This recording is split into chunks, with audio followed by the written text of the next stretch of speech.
आप सभी साथियों का बहुत बहुत धन्यवाद। काफ़ी लंबे समय से हम लोग चर्चा कर रहे हैं और जो हमारे लोगों के लिए जो समस्या का कारण है, हमने सभी साथियों से पारी पारी सुना और अब हम लोग इसके निवारण के ऊपर में काम करेंगे। और आज की जो सभा हम लोग यहाँ पे कंडक्ट किए हुए हैं, यकीन मानिए सॉल्यूशन निकल के आएगा। तो हम बातें बताएंगे आपको, लेकिन इनके ऊपर अमल करने से बड़ा परिणाम आएगा। पूरी दुनिया को पता है कि दूध पीने से अच्छा सेहत बनता है, लेकिन लोगों से पीते ही नहीं होता है। नहीं पता ऐसा बात नहीं, हर किसी को पता है, लेकिन उसको अमल में ला ही नहीं पाते। तो ये जो आज हमारे बीच में समस्या आई हुई है, ये समस्या आर्टिफिशियल तरीके से हमारे जीवन में ज़बरदस्ती थोपा गया। ये मुख्य धारा की समस्या नहीं है, इसको हमारे बीच में थोपा गया है। और पुराने समय पे हमारे जो पुरखे हुआ करते थे, गौतम बुद्धा, वो अक्सर एक चीज़ कहते थे कि दुनिया में समस्या है, दुनिया में समस्या है, उस समस्या का कारण है और कारण का निवारण भी है। ये जो लाइन है इतनी महत्वपूर्ण है कि दुनिया में समस्या है, समस्या से नकारा नहीं जा रहा है, और उस समस्या के पीछे कारण है और हर कारण का निवारण है। तो अभी जैसे हमारे छत्तीसगढ़ में, पूरे भारत देश में आप देखेंगे तो 57 इस टाइप का बहुत सारी बातों को हम लोग सुन रहे हैं। तो सबसे पहले दिमाग ये लगाना है कि 57 क्यों किया जा रहा है और करने वाला कौन है। तो जब तक हम लोग समस्या का रूट कोस्ट के ऊपर में हम लोग अगर बात नहीं करेंगे या फिर उसको समझने का प्रयास नहीं करेंगे, तो हमको पता नहीं चलेगा। हम लोग बिल्कुल ऐसा राउंड अप ऐसा बात करते रहेंगे और हमको जो मुख्य समस्या का बिंदु है पता ही नहीं चलेगा। तो इसको अक्सर मिश्राम साहब भाषण के दरमियान में क्या बोलते हैं कि चोट कपार में लगा हुआ है, और आदमी अपने सहूलियत के हिसाब से इधर पट्टी करेगा, दवाई करेगा, तो फिर समस्या का समाधान नहीं हो पाएगा, क्योंकि चोट यहाँ पे लगा हुआ है। वैसे ही साथियों, अभी हमारे दोस्तों के द्वारा जैसे जो बात बताने को बोला गया, तो सभी साथियों ने अपनी अपनी बात कही। और एक दोस्त का मैं इधर नोट कर रहा था मैं, तो उस दोस्त ने एक बात को रखा कि हम मसीही लोगों के साथ में 57 हो रहा है। तो मैं नोट करते जा रहा था कुछ पॉइंट को। तो देखिए, मसीही सिर्फ पेंटिकोस्टल चर्च के लोग नहीं हैं, मसीही तो आरसी चर्च के भी लोग हैं, है ना मंडावी साहब? आरसी चर्च के कितने लोगों की पिटाई हो रही है? अब आरसी वालों को ज़्यादा मैं सुना होता ही है, नहीं होता है, नहीं के बराबर। अगर उनकी कुटाई पिटाई होती तो आप लोगों को पता नहीं चलता क्या? पता तो चलता ना, अगर उनकी कुटाई पिटाई हो रही होती तो उनका पिटाई नहीं हो रहा है। पिटाई किनका हो रहा है? पेंटिकोस्टल चर्च के लोगों का पिटाई हो रहा है, जीएल चर्च के लोगों का भी पिटाई नहीं हो रहा। तो क्यों हो रहा है? इसके पीछे का कारण है ये जो विदेशी ब्राह्मण हैं, इनका अस्तित्व खतरे में पड़ गया, खतरे में पड़ गया। क्योंकि पेंटिकोस्टल चर्च के जितने भी जो पास्टर हैं वो ज़बरदस्त प्रचारक हैं, है कि नहीं है? इसमें कोई दो मत की वाली तो शंका वाली बात ही नहीं है। मतलब कि सुपर डुपर प्रचारक लोग इधर जा रहे हैं, अगर पास्टर अगर चाहे तो सकला को लोग इधर भेज दे, इतनी पोटेंशियल तो है। आरसी चर्च का सिस्टम कैसे चलता है? भारत देश का जो आरसी चर्च का जो संस्था है, इस संस्था का जो ऊपर का जो प्रमुख है, जिसको कार्डिनल बोला जाता है, आप लोगों को पता नहीं जानकारी होगा कि नहीं होगा, ये 4 कार्डिनल पूरे भारत में हैं, उसमें से 3 कार्डिनल ब्राह्मण है। इसका मतलब पूरी आरसी चर्च उनके नियंत्रण में है कि नहीं है? अभी उदाहरण के लिए हम लोग संस्था चला रहे हैं और उस संस्था का प्रमुख मैं हूँ, मंडावी साहब हैं, सुनील खलखो जी हैं, हमारे मंगल साहब हैं और हमारे कुजूर साहब हैं। अगर हम लोग संस्था के प्रमुख हैं और हम लोग एक रूल हम लोग यहाँ पे रेगुलेट करते हैं, एक प्लान बनाते हैं हमारे पास्टर साथियों के लिए, और मैं संस्था का प्रमुख हैं, अब मुझे आप लोग बताओ, आप उस आइडिया को कितने लोग आप लोग इग्नोर करेंगे अगर आप मेरे अंदर में काम कर रहे होंगे तो? मतलब कि 99% आपको चाहे इच्छा हो या इच्छा ना हो, आपको उसको पालन करना आपकी मजबूरी है। तो अभी देखिए, ज़्यादातर जो रोमन कैथोलिक चर्च के जो विश्वासी हैं वो बायपॉलिटिकल किसको सपोर्ट करता है? ये तो मैं नहीं मानूंगी। आप में से किसी ना किसी को तो पता ही होगा। ज़्यादातर किसको सपोर्ट करता है? जो रोमन कैथोलिक चर्च का है चुनाव में, ये देखिए बहन जी बता रहे कांग्रेस को सपोर्ट करता है। फिर यही फिर सवाल खड़ा होता है, कांग्रेस किसका है? 1885 में बना। संविधान का। चटर्जी, बनर्जी, मुखर्जी, गोखले, आगरकर, तिलक, ये सरनेम कौन रखता है? ये ब्राह्मण रखता है ना। दूसरे तरफ बीजेपी का जोर चल रहा है, और बीजेपी की पार्टी किसको बोला जा रहा है? बोला जा रहा है कि भाई जो आदमी ईसाई धर्म को नहीं मानता है उनका बीजेपी है। सब प्रचार किया जाता है कि नहीं किया जाता है? अब दो गुट में लड़ाई हो रहा है कि नहीं हो रहा है?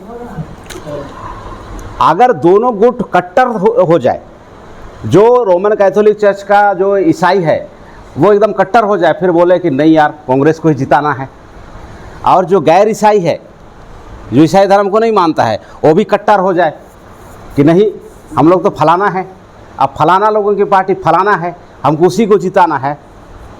अब दोनों ओर से धुआंधार ब्राह्मणों की पार्टी को ही मिले तो सरकार किसका बनेगा?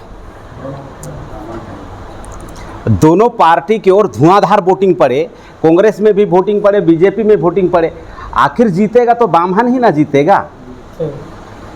समस्या का मूल कारण बता रहा हूं आपको मैं। तो ये जो 57 है उनका रॉ मटेरियल है सत्ता में जाने का, क्योंकि जब ईसाइयों के ऊपर में 57 आता है तो गैर ईसाइयों के सीने में ना राहत आता है। अरे साले लोगों को बहुत मार रहा है यार, ये सरकार अच्छा है ऐसा। तो ये जो धार्मिक ध्रुवीकरण करने से ब्राह्मणों को सबसे ज़्यादा फायदा होता है। भारत मुक्ति मोर्चा ने पूरा खुलेआम डंके के चोट पे बताया कि ब्राह्मण विदेशी है। आप लोगों को जानकारी होगा, ऐसा बताया है, सुने भी होंगे। और दूसरी बात बताया गया है मान्यवर कि ब्राह्मण अल्पसंख्यक भी है। ऐसा बताया कि नहीं बताया? बिल्कुल सही। यानी कि इनकी संख्या कितना है? 3.5%। जी। अगर आपके गांव में 100% की संख्या है और 97% का वोट एक साइड में गिरना शुरू हो जाए और 3% लोगों का वोट एक साइड में गिरेगा, वार्ड पंच बन पाएगा क्या? अरे भाई, तो यही 3.5% लोग आपके केंद्र के पंचायत में सरपंच बना रहा है भाई, प्रधानमंत्री बना रहा है। अगर किसी को पीटने से सरपंच बना जा सकता है केंद्र का, तो उनके लिए पीटना कौन सी बड़ी बात है? समस्या का रूट कॉस्ट बता रहा हूं मैं। ये मामला है, पिटाई पर्पस नहीं है, पर्पस सत्ता में जाना है। आप लोग सभी लोग यहाँ पे, कुछ लोग शादीशुदा हैं, कुछ लोग अभी शादी करने की तैयारी में होंगे, कुछ लोग कुंवारे होंगे, ऐसा है यहाँ पे मामला। मैं तो शादीशुदा हूँ, तो मैं प्रोसेस बता रहा हूँ, पास्टर साहब बढ़िया समझने का प्रयास कीजिए कि किसी पुरुष को अगर महिला पसंद आती है तो डायरेक्ट क्या बोलता है जाके? अब मेरे से शादी कर लो, ऐसा तो डायरेक्ट नहीं बोलता है, या ऐसा तो नहीं बोलता है कि आप मेरे बच्चे की माँ बन जा, ऐसा तो नहीं बोलता है। वो क्या बोलता है? वो घुमा फिरा के बात करता है, वो बोलेगा कि आपका बाल बहुत अच्छा है। पर्पस क्या है? शादी करना। बात कहाँ पे कर रहा है? उसके बाल का। प्रैक्टिकल बात बता रहा हूं। उनको सत्ता पे बैठना है दिल्ली में। बात किस चीज क्या कर रहा है कि ईसाई धर्म मानने वाले विदेशी हैं, ये मामला है। तो धार्मिक ध्रुवीकरण करने के वजह से क्या होता है साथियों, जो 3.5% हैं वो धर्म के आड़ में बहुसंख्यक हो जाता है। अभी देखिए, बड़े स्मार्ट तरीके से ब्राह्मण अपने जो अल्पसंख्यक संख्या को छुपा के रखा है। समाज में ब्राह्मण अल्पसंख्यक है ऐसा चर्चा कहीं पे भी देखने को नहीं मिलता है, क्योंकि जो गैर ईसाइयों को उन लोग अपने खेमे में घुसा लिया है कि तुम ब्राह्मण धर्म के समर्थक हो, तुम ब्राह्मण धर्म के समर्थक हो, है ना। तो जो शब्द वो इस्तेमाल कर रहे हैं, जिसको फारसियन भाषा में बोला जा रहा है कि भाई ये तो गाली है, इसको मुग़ल लोग जजिया करके समय पे मतलब कि बोले गए थे। तो ये इतिहास आपको पता है कि ये तो गाली है। तो जो ब्राह्मण धर्म को प्रचार करने वाले लोग ईसाइयों को प्रताड़ित करते करते करते करते गैर ईसाइयों को अपने खेमे में ले गए। आप खेमे में ले गए तो बड़ी आसानी से वो धार्मिक लड़ाई लड़ा जा रहा है, लड़ रहा है कि नहीं लड़ रहा है? बड़ी आसानी से सामाजिक लड़ाई लड़ रहा है, बड़ी आसानी से संवैधानिक अधिकार हमारा छीन ले रहा है, बड़ी आसानी से राजनीति में MP MLA चुन रहा है। चुन रहा है कि नहीं चुन रहा है? वो समर्थन हासिल करके चुन रहा है ना। और ये पूरा का पूरा प्रोपोगंडा समर्थन हासिल करने का मामला है। अपनी अल्पसंख्यक जो कमी है और अपना विदेशी पना को छुपाने का मामला है ये 57, ताकि गैर ईसाई का बुद्धि भ्रष्ट रहे और वो ब्राह्मण धर्म के लोगों को समर्थन देते देते उसका अनुयायी रहेगा, उसका समर्थक रहेगा और हर पहलू में उनके पीछे खड़ा रहेगा। ये मामला है। तो ये रूट कोस्ट है। अगर मसीहियों का 57 होता तो धुआंधार RC चर्च के लोग मार खा रहे होते। अगर मसीहों को मारने का मामला होता तो सबसे पहले तो RC चर्च के लोगों को मार रहे होते, क्योंकि RC चर्च की जो स्थापना है लगभग 150 साल 200 साल पहले हुआ है। पेंटिकोस्टल तो अभी अभी चलन में आना शुरू हुआ है ना, अभी कुछ दिनों से, मतलब कि 15-20 साल 30 साल ऐसा बोला जा सकता है। मतलब कि पेंटिकोस्टल चर्च की जो उम्र है वो 150 साल तो हो ही नहीं रहा है मेरे ख्याल से, 200 साल तो नहीं हो रहा है, 70-80 साल हो रहा है। मतलब कि इधर उसका 150 साल। तो जो शुरू करता है उसको ना पिटाई मिलता है। सही बात है। अब शुरू वो किया, वो उसके समर्थन में है, इसलिए उसको सेफगार्ड प्रदान किया जा रहा है। आपका 57 के पीछे का जो मूल कारण है साथियों, आप इंडिपेंडेंट हैं। आप इंडिपेंडेंट हैं और इंडिपेंडेंट आदमी जन कल्याणकारी नीतियों का समर्थन कर सकता है। लेकिन जिस चर्च के ऊपर में ब्राह्मणों का नियंत्रण है और रूल और रेगुलेशन अगर ब्राह्मण ऊपर से बना रहा है तो उसके फॉलोवर्स तो वो फॉलो करेंगे ही करेंगे। लेकिन आपके लिए कोई ब्राह्मण जो पदाधिकारी है, आप लोगों के लिए कोई गाइडलाइन जारी नहीं करता है। अगर आप सोचिए कि एक एक चर्च के पीछे अगर 500-500 हजार विश्वासी लोगों का अगर समूह हो जाए, 500-500 हजार, और हमारे दंतेवाड़ा में ऐसा समझ लीजिए कि छोटा छोटा चर्च 100 है, उदाहरण के लिए छोटा छोटा चर्च 100 है और उसके पीछे 200-500 के विश्वासी हैं, तो 100 × 250 कितना हो गया, 500 कितना होगा, 25,000। आदमी एक वोट से हारता है कि नहीं हारता है? आपके पास में कितना वोट है?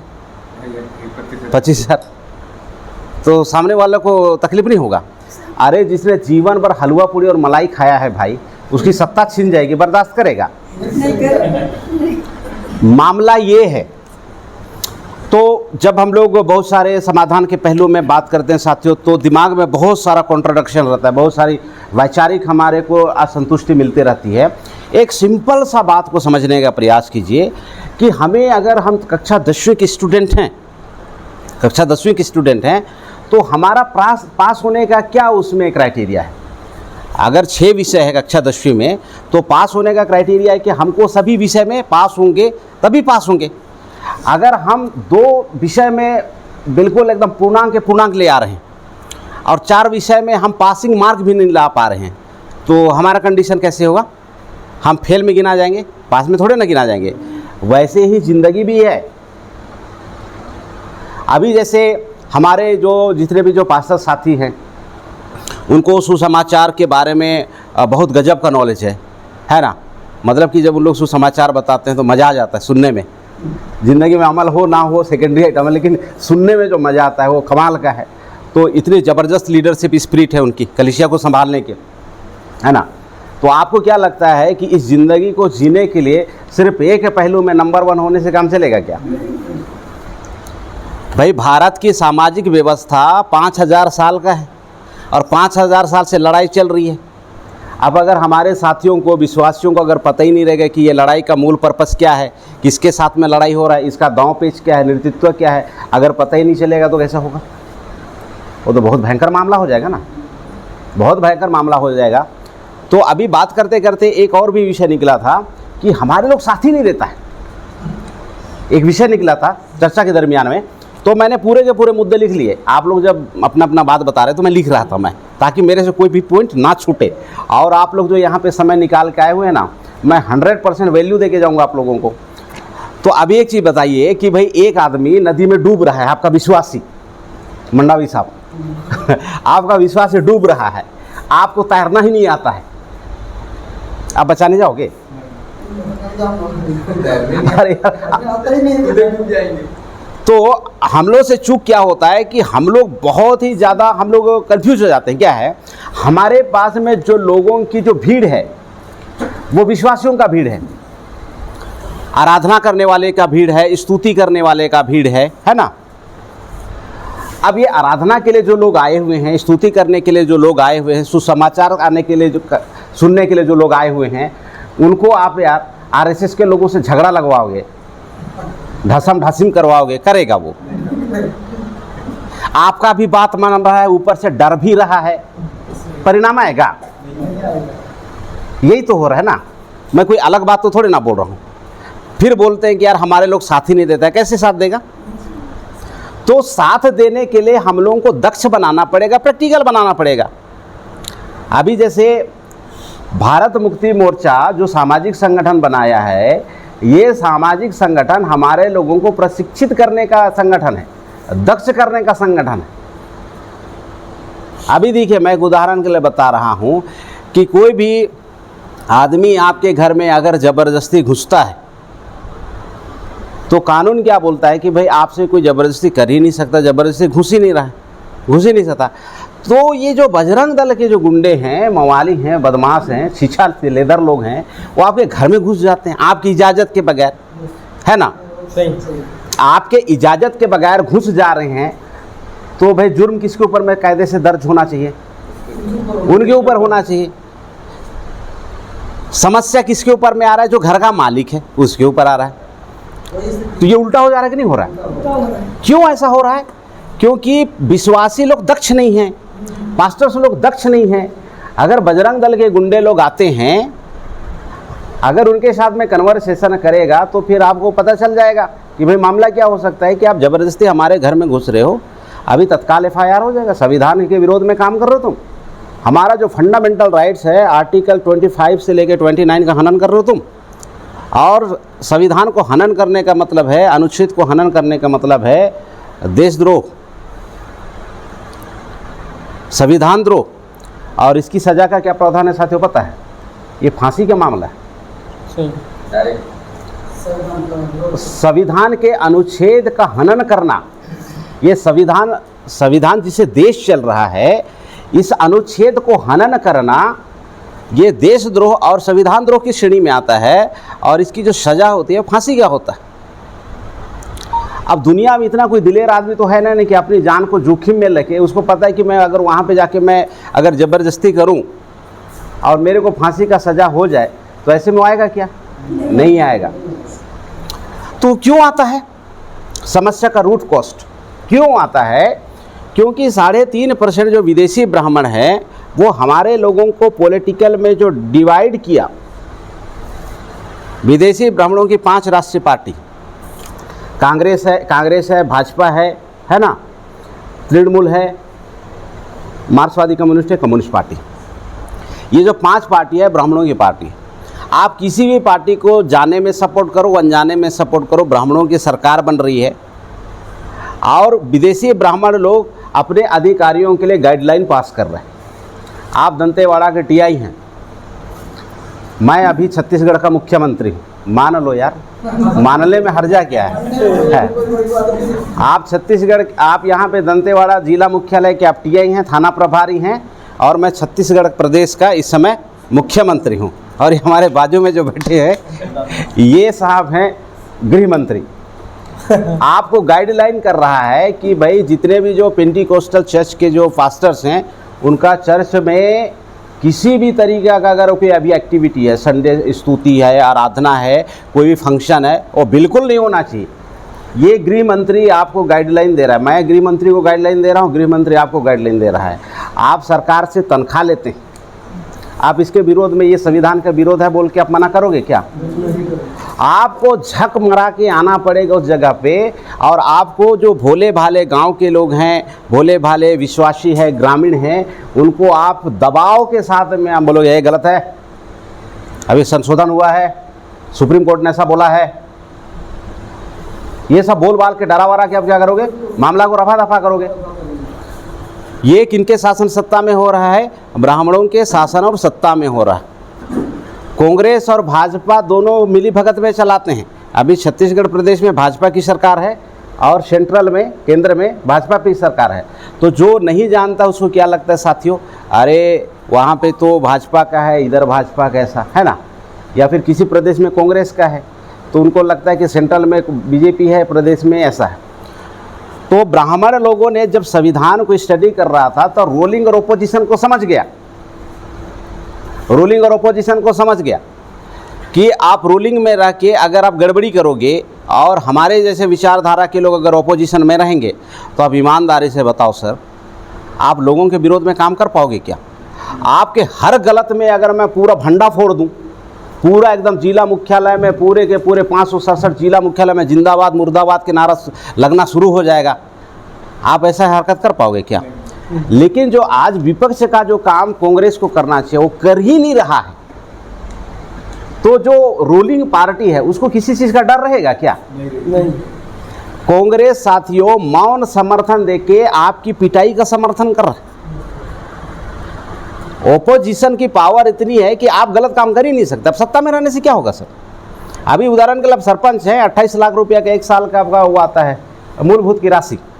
आप मेरे मर्जी के बगैर 1 रुपया नाजायज़ तरीके से खर्चा करके बताओ, तुम नहा धोआ के सुबह शाम पड़ जाऊंगा आपके पीछे, आप कैसे गलत कर पाओगे बताइए ना। लेकिन हम दोनों की मिली भगत रहेगी तो धंधा तो धड़ल्ले से चलेगा ना।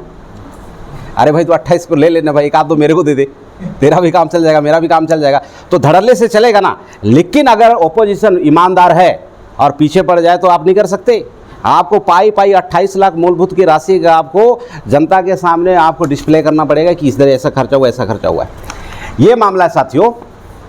तो यहाँ पे समस्या कहाँ पे आई? समस्या ये हुआ कि हम जितने भी जो विश्वासी लोग हैं, हम विश्वासी लोग 1-2 चीज़ों में एक्सपर्ट हो गए, लेकिन ये जो लोकतंत्र चलता कैसे है इसके ऊपर में हमारे जो ग्रिप जैसा होना चाहिए, एक्सपर्टी जैसा होना चाहिए, हमने उसको पकड़ने में थोड़ा सा चूक गए। आज हमारे भाई ने, वो जो भाई हैं पास्टर साहब ने एक बात बोले थे कि हम शारीरिक ताकत का बल का प्रयोग करेंगे। तो सर आप शारीरिक ताकत और बल का प्रयोग करेंगे तो संविधान के विरोध में आपके खिलाफ में FIR होगा और आपको थाना में ले लिया जाएगा। तो आपके जो साथी लोग हैं उनका मोरल तो टूटेगा ही टूटेगा।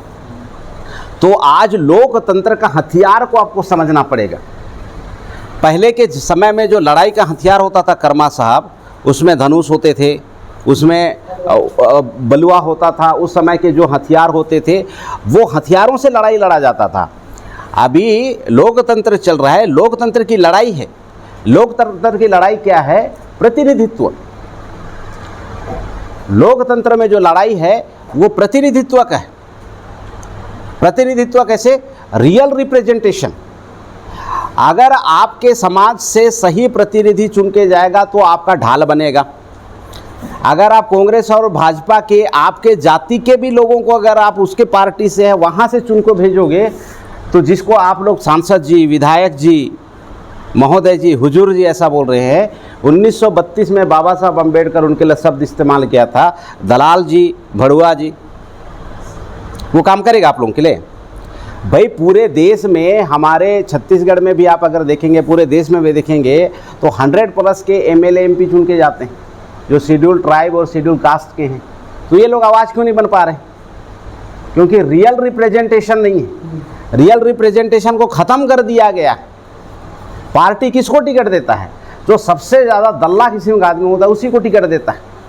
उसको लगता है पार्टी को कि यही आदमी है जो हमारा सबसे बड़ा वफादार होगा, यही आदमी है जो समाज से दगा करेगा, यही आदमी है सामाजिक मुद्दे पे अपनी कान को बंद करेगा, आंखों को बंद करेगा, नाकों को बंद करेगा, उस आदमी को टिकट देता है।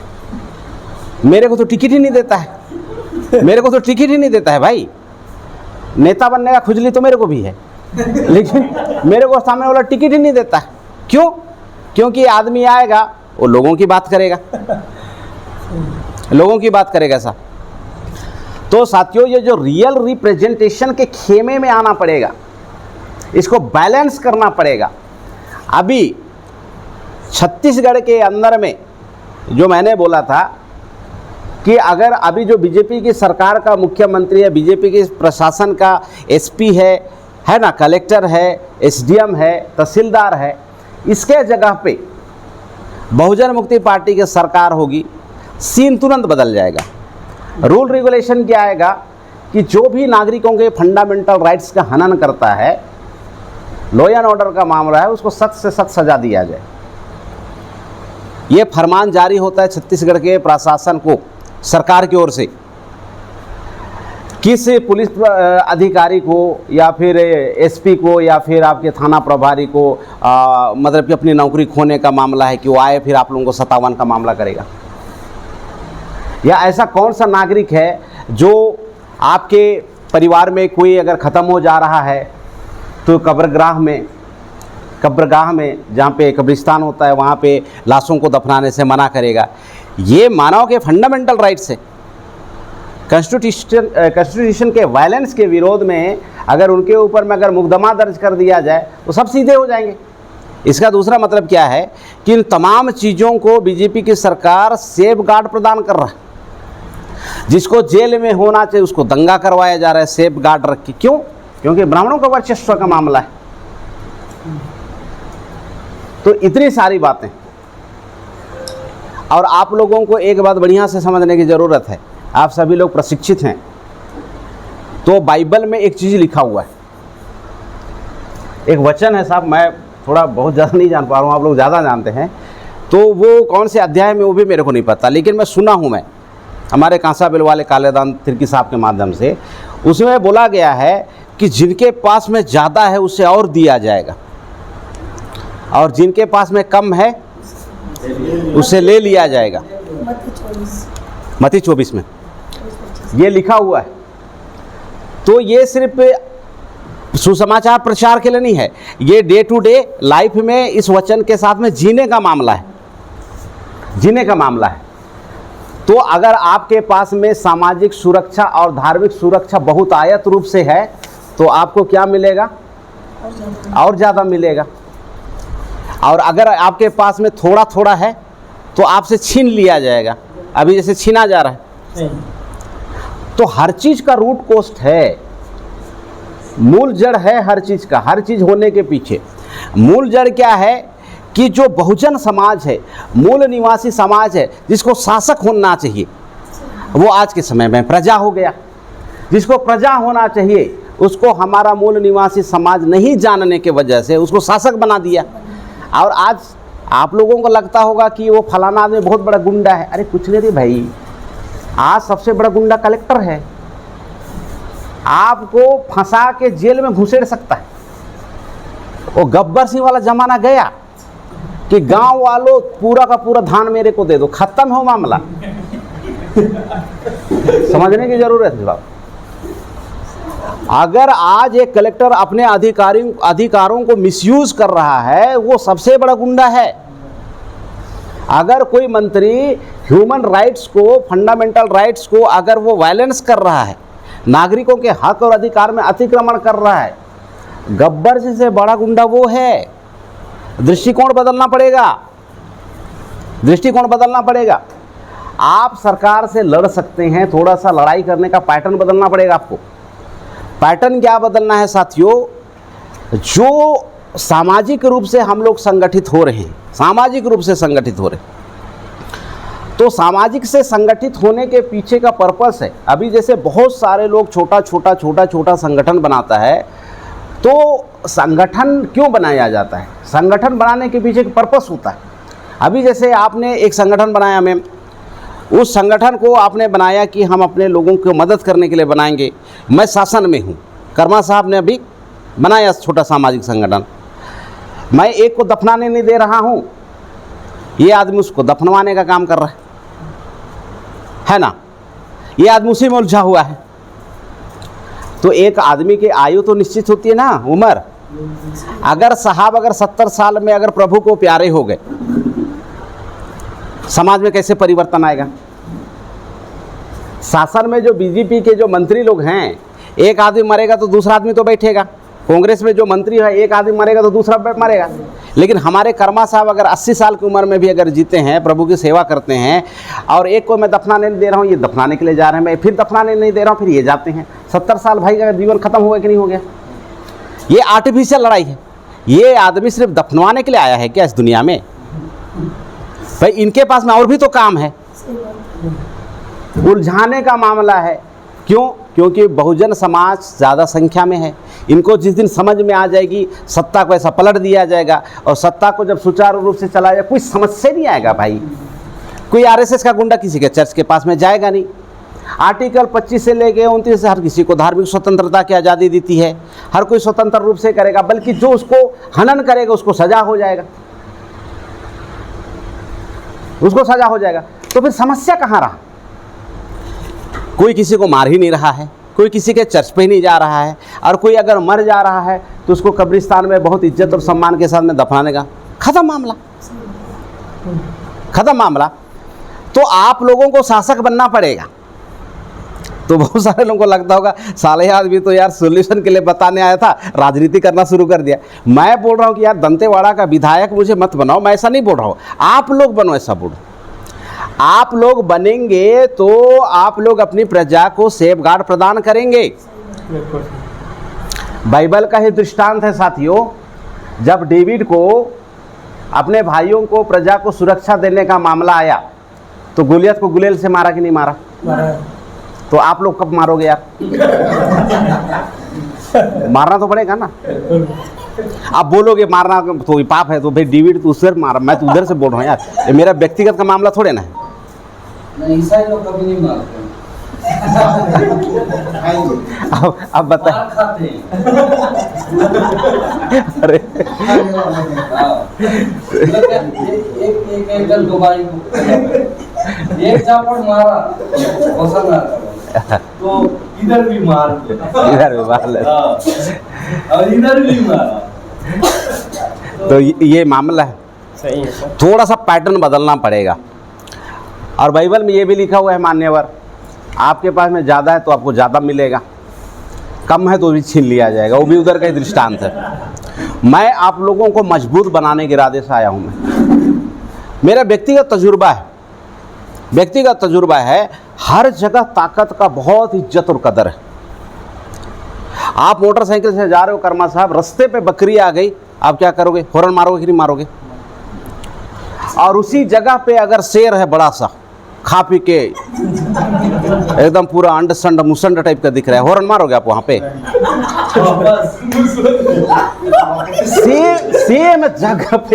सेम जगह पे बकरी है और सेम जगह पे शेर है ना? आपका एक्शन अलग अलग हो गया। कमजोरी देख के हॉर्न बजाने को दिल कर रहा है, मजबूती देख के भागने को दिल कर रहा है। मैं कोई गलत बात तो नहीं कर रहा हूं ना यार। तो देखो ये सब पूरा मामला है। तो ये जो भारत मुक्ति मोर्चा जो सामाजिक संगठन है, ये सामाजिक संगठन आपको शासक बनाने के लिए आपको ट्रेंड करने का प्रशिक्षण कार्यक्रम चला रहा है। अभी मैं आया आप लोगों के पास में ये बातें बता रहा हूँ, ये मेरा शासक बनने का जर्नी नहीं है, ये आप लोगों का शासक और समाज के लिए रियल रिप्रेजेंटेशन देने का जर्नी है। भारत मुक्ति मोर्चा का सहयोगी संगठन है राष्ट्रीय क्रिश्चियन मोर्चा। तो बहुत सारे लोग राष्ट्रीय क्रिश्चियन मोर्चा संगठन को सुन के बोलेंगे धार्मिक संगठन है। नहीं, ये ईसाइयों का लड़ाकू संगठन है। जो आपके विरोध में जाएगा उसको मुंह तोड़ जवाब देने का मामला है। अगर गुंडे मवाली लोग आपको ईंटा से मारेंगे तो आप इतना ट्रेंड हो जाएंगे, आप उनको पत्थर से मारेंगे, और जब वो पत्थर से आपको मारेंगे तो आप घन घुमाना शुरू करेंगे। इतना पोटेंशियल भरने वाला संगठन है ये चीज़। भारत मुक्ति मोर्चा को गठन करने के पीछे दो पर्पस है। पहला पर्पस है व्यवस्था परिवर्तन। व्यवस्था का पूरा नियंत्रण, अनियंत्रित नियंत्रण ब्राह्मणों के हाथ में है, उसको ट्रांसफ़र करना है आप लोगों के हाथ में। पहला मकसद है व्यवस्था परिवर्तन। दूसरा मकसद है संपूर्ण आज़ादी। डीएनए के आधार पे ब्राह्मण विदेशी है, यूरेशिया का, आस्की मूची का है, और इंटरनेशनल लॉ बोलता है, यूनो बोलता है कि कोई भी विदेशी किसी दूसरे देश में जाकर शासक नहीं बन सकता। ब्राह्मण कांग्रेस नाम का पार्टी बनाकर, भाजपा नाम का पार्टी बना के भारत देश में शासक बन चुका है। इस शासक सत्ता को हस्तांतरण करने का अभियान है भारत मुक्ति मोर्चा का। बहुत सारे लोगों को लगता है कि भाई संगठन हम छोटा मोटा करेंगे और निवारण का नहीं, ये संपूर्ण आज़ादी का मामला है। पूरे समस्त मूल निवासी बहुजन समाज का आज़ादी का मामला है। और सत्ता को पकड़े बगैर आप आज़ाद नहीं हो सकते। सत्ता को पकड़े बगैर आज़ाद नहीं हो सकते। बहुत सारे लोगों को लगता है कि यार ये नहीं हो सकता। हमारे लोगों का जो थिंकिंग पैटर्न है ना, वो पूरा चेंज हो गया। बहुत सारे लोगों को लगता है कि नहीं हो सकता है। तो आप लोग यकीन कीजिए कि सृष्टि का निर्माण शब्दों के माध्यम से हुआ है। एक इंग्लिश में कहावत है, change your life before change your word, ऐसे शब्द का इस्तेमाल किया गया। अगर आपको अपना ज़िंदगी बदलना है तो सबसे पहले आप अपने शब्दों को बदलिए। जिंदगी बाद में बदलेगा, सबसे पहले शब्द बदल। शब्द ना भविष्य गढ़ता है। सही। मेरे को लोग बोलते थे कि तुम जिंदगी में कुछ नहीं कर पाओगे। मैं किसी का बात नहीं सुना। मैं बोला मैं ही तो वो आदमी साला सब कुछ कर सकता हूँ। मैं अंदर अंदर बोलता था मैं, और मैं करके दिखाया मैं। और साथियों यकीन मानिए 2028 में बहुजन मुक्ति पार्टी की सरकार भी बनेगी। क्यों? क्योंकि हम समाज के दुश्मनों को, हमारे समाज के धार्मिक दुश्मनों को सत्ता नहीं देंगे। हम हर चीज़ से उसको छीन लेंगे। क्योंकि अगर उनके सरकार का एसपी होगा आपके विरोध में काम करेगा, आपके सरकार का एसपी होगा आपके समर्थन में काम करेगा। सब कुछ आपके हाथ में है। मैं थोड़ा थोड़ा डायरेक्शन दे सकता हूँ। अब मैं दांतेवाड़ा में शिफ्ट होकर हर रोज़ तो काम नहीं कर सकता ना। बीच बीच में मैं हमारे साथियों का हौसला अफजाई करने के लिए, राइट डायरेक्शन के लिए मैं प्रतिनिधित्व कर सकता हूं, लेकिन कंटिन्यूअस काम नहीं कर सकता। कंटिन्यूअस काम करने की जिम्मेवारी और जवाबदारी किनका है? आपके ऊपर में है। तो हमारे जो समाज के महापुरुषों ने, बाबा साहब अम्बेडकर ने जब गोलमेज सम्मेलन से हमारे लिए 4 अधिकार जब लेके आए थे साथियों, पहला अधिकार पर्याप्त प्रतिनिधित्व, प्रतिनिधित्व के बारे में मैंने आपको बताया था। और दूसरा था पृथक निर्वाचन क्षेत्र। आदिवासियों का और अनुसूचित जातियों का अलग निर्वाचन क्षेत्र होगा, जहां पे सिर्फ और सिर्फ आदिवासी और अनुसूचित जाति के लोग वोटिंग देगा और अपना प्रतिनिधि चुनेगा। मोहनदास करमचंद गांधी एंड कंपनी, ब्राह्मणों ने समझ लिया कि भैया इसमें तो लोकतंत्र इतना मजबूत हो जाएगा और एसटी एससी ओबीसी समाज का आदमी इतना मजबूत हो जाएगा, हमारा तो चलना ही नहीं है। तो मोहनदास करमचंद गांधी ने साथियों 21 दिन आपके विरोध में आपको हक और अधिकार ना मिले, इसके लिए ना खाना खाया ना पानी पिया, और मरने के कगार पे यरवदा जेल पे मरण अनशन किया, और हमारा पर्याप्त प्रतिनिधित्व हमसे छीना गया, पृथक निर्वाचन क्षेत्र हमसे छीना गया, और हमें डबल वोट का अधिकार था। अभी ब्राह्मण के पास में 3.5% संख्या है, वो विदेशी है, कायदे से चुनाव नहीं लड़ सकता। लेकिन अगर आप थोड़ा सा मान लें कि वो चुनाव लड़ रहा है, मूल निवासियों की संख्या 97% है। अगर आपके साथ में दादागिरी गुंडागर्दी वो करेगा, आप उसको वोट दोगे क्या? वो 3.5% है, आपके पास में 96% का वोट बैंक है। आप एक मत हो जाएंगे, वो हर हाल में हार जाएगा। और जनरल कैटेगरी से जो आपके फेवर में रहेगा, आपसे दबके रहेगा, आपके फेवर में काम करेगा, समाज का हित होगा, आप उसको वोट करेंगे। तो 97% का भारी भरकम वोट आपको राजा बना सकता था, और ये बात ब्राह्मण जानते थे। मोहनदास करमचंद गांधी आगे आए और 3 अधिकार आपसे छीन लिया। पर्याप्त प्रतिनिधित्व आपके समाज को नहीं मिला। समस्या का मूल कारण आपका पृथक निर्वाचन क्षेत्र नहीं है। आप अलग जगह पे वोटिंग नहीं कर पा रहे हैं, अपना प्रतिनिधि नहीं जिता पा रहे हैं, क्योंकि आदिवासी और एससी समुदाय का आदमी 7.5 और 15%, 22%, ये 2 लोग अपने समाज का कितनों ही ईमानदार आदमी को खड़ा किया जाए, कितनों ही ईमानदार आदमी को खड़ा करे, अगर 77% वोट बैंक के माध्यम से अगर उसको हरवाने का काम किया जाएगा, हारेगा कि नहीं हारेगा? पृथक निर्वाचन क्षेत्र कितना महत्वपूर्ण है, आपसे छीन लिया गया। आपके हाथ में सिर्फ ले दे के एक अधिकार बचा आखिरी पे, वो है वयस्क मताधिकार, प्रौढ़ मताधिकार। लेकिन 2003 में इस चीज़ को भी छीनने के लिए ईवीएम मशीन लाया गया, और ईवीएम मशीन से आपकी वोट 0 हो गई। अभी त्रिस्तरीय पंचायत चुनाव छत्तीसगढ़ में हुआ, हमारे 17 डीडीसी निकल के आए भाई। और जब मैं विधानसभा चुनाव लड़ता हूँ विधानसभा, तो मेरे से निर्दलीय लोग ज़्यादा वोट लाता है। मतलब कि जिसको एक सप्ताह पहले खुजली होती है कि मेरे को विधायक बनना है, उसका वोट बैंक मेरे से ज़्यादा होता है। और हमको 25 साल से खुजली है, मेरा वोट सबसे कम आता है। त्रिस्तरीय पंचायत चुनाव में जब बैलेट पेपर से चुनाव होता है तो हमारे 17 डीडीसी निकलते हैं, 20 से ऊपर सरपंच जीत के आते हैं। और जैसे विधानसभा आता है, हमारे जैसे लोग जो प्रजा के लिए अपनी दीवानगी जाहिर करते हैं, हम तो डबल ट्रिपल जीरो में चले जाते हैं। सही बात है। तो ये मामला हमारी नेतृत्व की कमी का मामला नहीं है, ये मामला हमारा जो प्रौढ़ मताधिकार है, वयस्क मताधिकार, उसको जीरो करने का मामला है। और अभी आप सभी लोग जान रहे हैं, एलन मस्क बोल रहा है धुआंधार तरीके से कि इसमें फर्जरी होता है, फ्रॉड होता है, ये एकदम से पूरी तरह से ट्रांसपेरेंसी नहीं है। डोनाल्ड ट्रंप बोल रहा है, वामन मेश्राम तो 2013 से पूरा धुआंधार लगा हुआ ही है। अखिलेश यादव को मजबूरी में बोलना पड़ रहा है, अखिलेश को, उसके बाद में राहुल गांधी को बोलना पड़ रहा है, तेजस्वी यादव को बोलना पड़ रहा है। चुनाव आयोग कसम खा के बैठा हुआ है कि गड़बड़िए नहीं होता है। अरे दुनिया के बड़े बड़े जो एक्सपर्ट है टेक्नीशियन के मामले, वो बता रहे हैं कि इसमें होता है।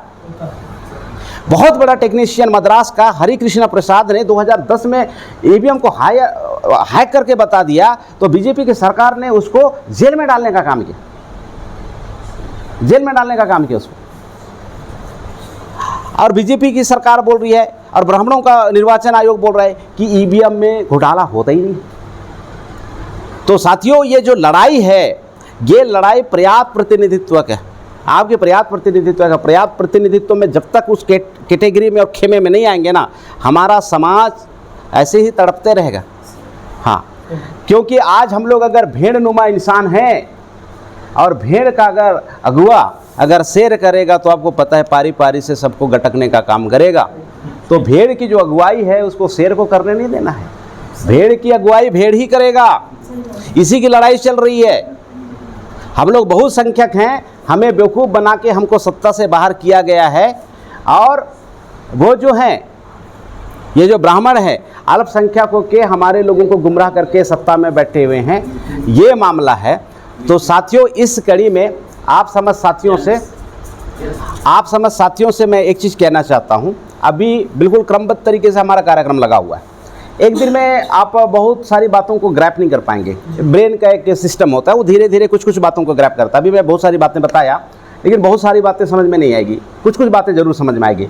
लेकिन अगर हम कंसिस्टेंसी वे में सभा में बैठते रहेंगे तो बहुत सारी बातें समझ में आएगी।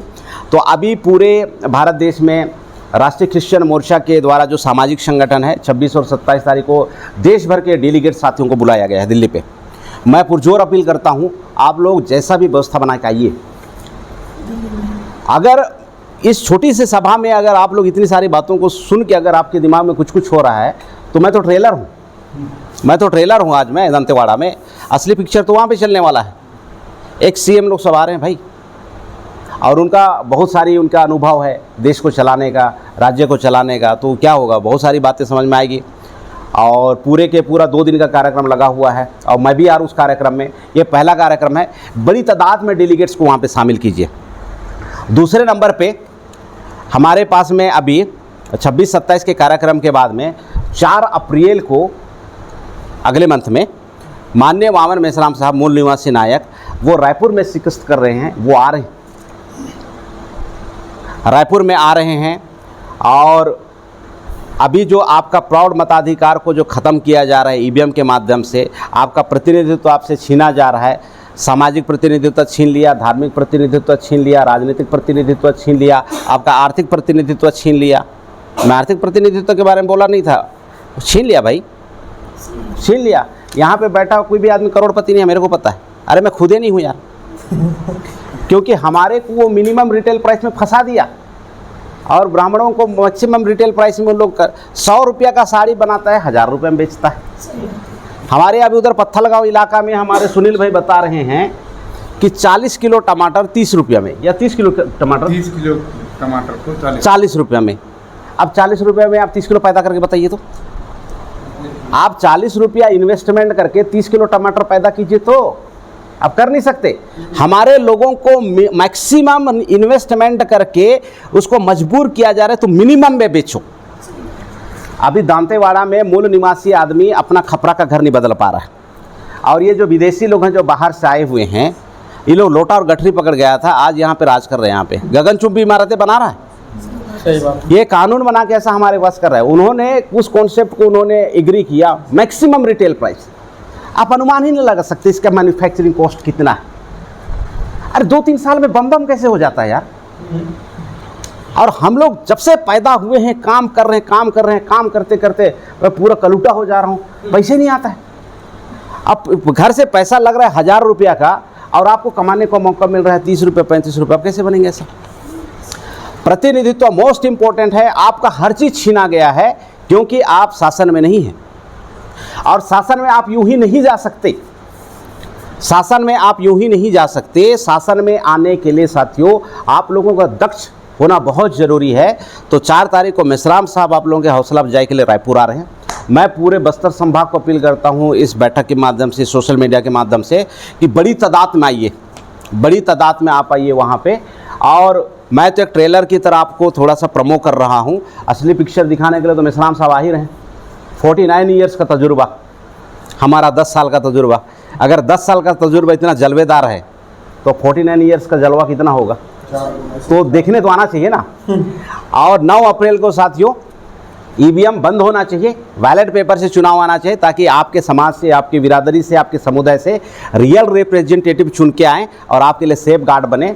उसके लिए हर जिला मुख्यालय में, 567 जिला मुख्यालय में ईवीएम के विरोध में, ईवीएम से चुनाव नहीं होना चाहिए, जेल भरो आंदोलन का कार्यक्रम लगाया गया है। ये अभ्यास है आप लोगों के लिए।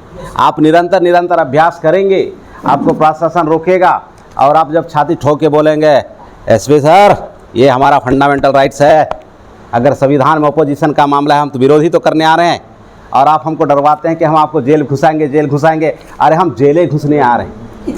आप 2-4 बोलिए, 2-4 बार आप ऐसा अभ्यास कीजिए, आप एक्सपर्ट हो जाएंगे। मैं आखिरी बात बता के ख़त्म कर रहा हूँ।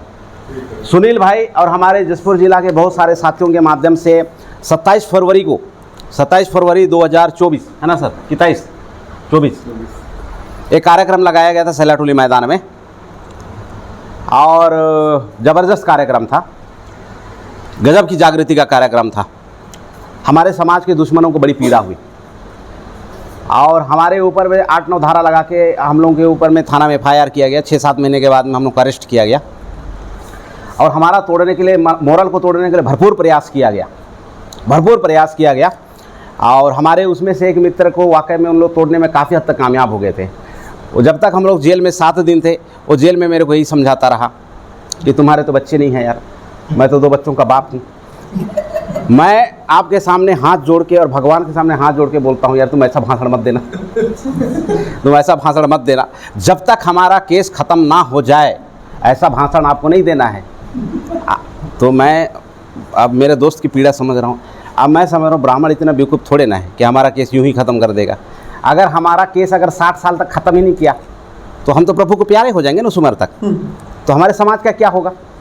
मैं हाँ भरा, और जब मौका मिला मैंने प्रतिनिधित्व फिर संभाला। बैक टू बैक मेरे ऊपर 5 FIR हुए, लेकिन जेल नहीं लिया गया। पूरी दुनिया में ताकत का ही सिद्धांत काम करता है। ताकत है घूम रहा है, इधर ताकत आएगा आप बोलेंगे, और एसोसिएशन से ही ताकत मिलता है। एक कहावत है, खरबूजा को देख के खरबूजा रंग बदलता है। अरे 2 किलो का फल यार, एक खरबूजा को पकते हुए देख के खुद पक जाता है। तो हम लोग 80-80 किलो के इंसान हैं, इसको बदलते हुए देख के हम लोग नहीं बदलेंगे क्या? तो बदलाव करने के लिए भारत मुक्ति मोर्चा और राष्ट्रीय क्रिश्चियन मोर्चा मैदान में उतर रहा है। आप लोगों ने मुझे प्यार से सुना साथियों, मौका दिया, बहुत बहुत धन्यवाद, आभार। जय मूल्यवासी।